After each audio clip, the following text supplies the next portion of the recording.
This is TWiT. So, okay, sentient robot voices, cloud APIs, we've got it all this week. Sure. And what?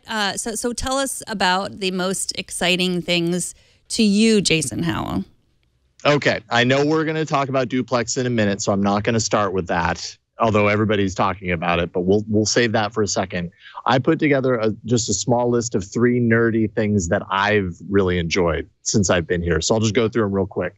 The first thing, if you saw the keynote and you saw, it was actually towards the very beginning of the keynote, they showed the YouTube video of the 2 commentators talking all over each other and how they're using their algorithms to be able to split the audio apart from each side, even though there aren't 2 distinct channels, it's all one channel, but their systems are able to pull each person's voice out of the feed and then transcribe each side independent of the other.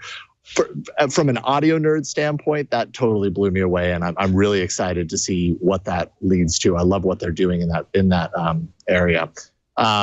But to kind of like dial into things that people will actually get their hands on and stuff, I'm really interested in what Google's doing right now on the Android side of things on componentizing the OS. And what do I mean by that? Things like app actions, which they showed off. That's like skills or shortcuts to functions of apps that can be found in places like the Assistant, Play Store, home screen. Maybe eventually third-party apps will get these app actions inside of them. I asked about that. They said that's possible on the horizon. Also slices, which is where apps are sharing pieces of functionality across the platform, which kind of sounds similar to the same thing, but you'd see this embedded in search to begin with. So say you search for Hawaii, and then down in the search results, you'd also see a little slice of the Photos app with your pictures from Hawaii kind of embedded in there. And then things like app bundles, which is also along this idea, this line of componentizing the OS. And that's basically a way for developers to only deliver pieces of their app to phones that actually matter on that device. So if a device has a certain configuration, it doesn't need, like 20 languages to be downloaded. You're speaking and using one language. Why waste all the space on your device by downloading all of those languages into one place when all you really needed was one? So it's really cool how they're kind of splitting things apart. And I don't know, I like that approach. It feels similar. I don't know if you remember last year, they talked about Project Treble, which was the idea of like splitting the OS apart from the vendor part of the OS so that the hardware can kind of operate and be updated on a different path than straight up Android OS. And it really seems like this is an extension of that. They're going deeper and deeper every year.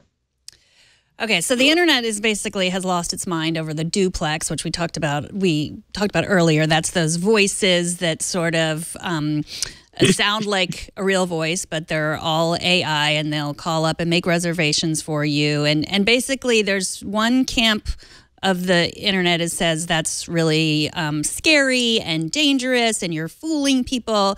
And the other camp is saying, like, get over it. We just want a bot to be able to cancel a credit card or cable bill. What are your thoughts on what are the thoughts of the people on the ground there that were actually there listening to this demo? Well, I feel like this particular part of the keynote anyways was the Sergey Brin skydiving out of an airplane into the top of the building of Google I/O from years ago. That's basically what this was. It was meant to get people talking. I don't know if maybe it was a little tone deaf, no pun intended, for the sign of the times, right? Like we're kind of getting a little bit more skeptical about what the extension of AI will be as we go further, and kind of deceiving people doesn't play very well in tech press, I don't think. So I think what you're talking about is very representative of what I've been hearing around here. People are either on one side firmly or the other. Personally, I feel like if you're like, I would not want to use this. I get it. We don't like talking on the phone to other people, but I don't feel like that's the pain point. The pain point for me is not talking to someone else. And if I can avoid deceiving them in the process, great. My pain point is phone trees and waiting to talk to someone. So if I can sick my Google Assistant to be like, you know what, I need to talk to PG&E. It's going to take 20 minutes. I know it. You go work on that and you give me a call when you have a human. And then maybe they hear something like, Google Assistant is calling for Jason. Please hold. He's joining the line. I feel like that's kind of best of both worlds. Mm-hmm. Well, yeah, I mean, I have a bot that I use called TrimBot. I think I've told you about it. And it never calls anyone, but it does send emails on my behalf to try to cancel subscriptions. And, it does those sorts of things like that. Because we're getting used to that. Like on Twitter, we're not necessarily sure if we're talking to a bot or not. Even those little, chat boxes, we're never sure. And it's really getting into that uncanny valley that I think I'm not surprised that people are uncomfortable about it.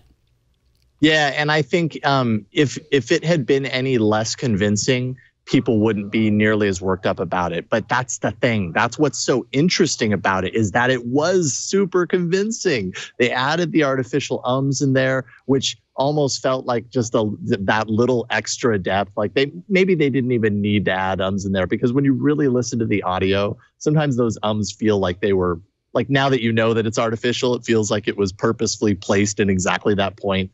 I don't know how deep they went with it, but I don't know. It's interesting. It's definitely one of those, wow, we're definitely living in the future. It's cool that they can do it. I just would feel really weird doing that specifically myself. So what about the gestures? They look suspiciously like iPhone 10 gestures. I know you've downloaded the beta, right? So you've tried out some of these new gestures? Yes, absolutely. I've almost immediately upgraded my only phone here to the latest version, and I have to say the new version is not quite as stable as the first version was of the developer preview. But anyways, as far as the gestures are concerned, Dave Burke, who was on stage to announce this, he made sure to point out that we've been working on this for a long time, which I think was his subtle inference that this was not a reaction to iPhone. So take that for what it's worth. I know that in my time using the using the iPhone when we traded this last time, the gestures felt absolutely seamless. Like it really did improve navigation on the phone. It simplified things. It was easy to understand. It was one of my takeaways from that phone, is that I really enjoyed how they implemented gestures. At this stage, in my experience with this developer preview, I do not feel that way. Now, mind you have to understand that this is a developer preview, right? This is not meant for mainstream yet. There will be tweaks. I have no doubt that they're going to tailor this a little bit further and clean things up. But right now, it's confusing. I know that their goal in introducing this, and we spoke with Alan Wong, who actually worked on this particular feature on All About Android, which posted yesterday. And he made sure to stress that their goal with this version was to simplify things, that Android in many ways can be overly complicated, and they want to kind of simplify things to make it easier for anyone to hop in there and know how to control it and all that kind of stuff.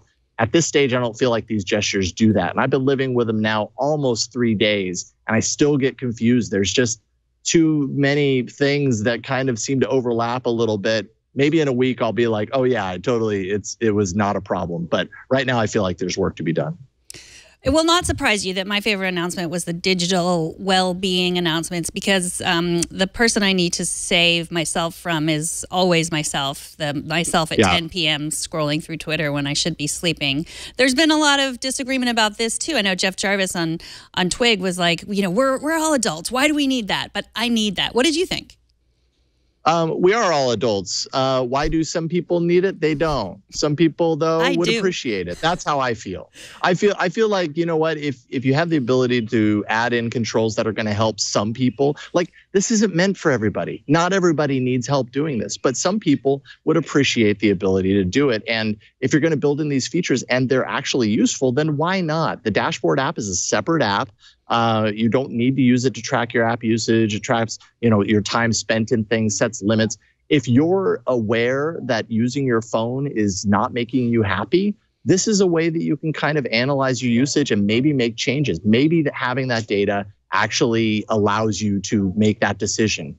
Some of the other things that they included in there, I think, are infinitely useful to me. Shush, which is the feature where if you set your phone down display facing down, it will automatically activate the do not disturb mode, which kind of silences a number of features on your phone. Like, I already do that when I'm at dinner and I don't want to be bugged by the notifications that are flashing on my screen. I put my phone face down And I just feel like it's a way, it's like a symbol for myself saying, I'm not caring about that right now. I'm caring about you. And I feel like in winding down where it turns the display black and white at a certain time that you choose. So like you don't want to use your phone after 10 p.m., have the wind down happen then, and then it grayscales it, and that annoys you to not use your phone. It's your visible symbol. I mean, I don't understand why not. It's not hurting anybody. If you feel like you need it, there you go. There's an extra tool for you. I would like it. So what about my self-driving car? Did you hear any news about from Waymo? I mean, you know what? They had their little announcement, their time on stage during the keynote. I've really heard little to nothing about it other than that. A handful of reporters have been able to go out and take a ride in Waymo, but from what I understand, even when they're out there, nobody's answering any really tough questions about Waymo. That whole presentation on the keynote really felt to me like they were giving Waymo just a little bit of a bone. You know what I mean? Okay, cool. We'll put you on stage. You can make sure that everybody remembers, that Waymo exists and that you're doing interesting things. And by the way, they had that accident a week ago, which it turns out was not the fault of the car. It was in manual mode at the point of the collision, but it got a lot of news. And I think this was a way of kind of like pulling people away from that and saying, hey, Waymo now knows how to drive through snow. Isn't that cool that we figured that out too? And it's good publicity for Waymo when it needed it.